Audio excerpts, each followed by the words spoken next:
Endale põhi, aga niimoodi, et see sobiks õhtumeigiks.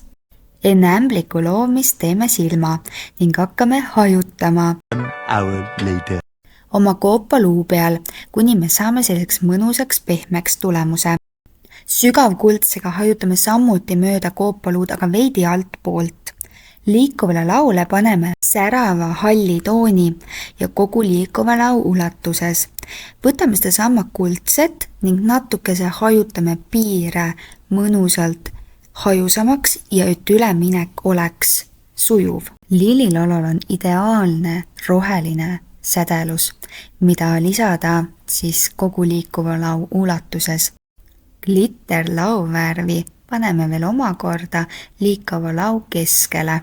Heledama ja tumedama mati lauvärviga värvime ka alumise liikuva lau.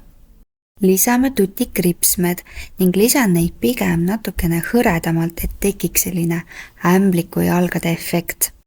Muidugi värvime ka ripsmed ning lisame pigem sellist niudikat huulepulka.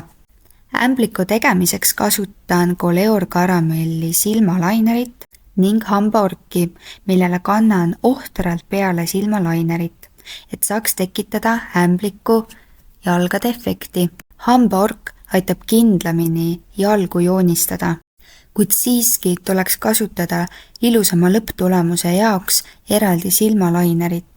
Silmalainer aitab ära täita tühjad kohad ning joonistada täpsemini välja ämbliku jalad.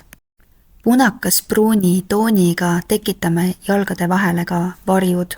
Jalgade ristumiskohale paneme glitterit, seda sammat, mida panime ka laule, ning tegelikult ongi kogu jumestus valmis.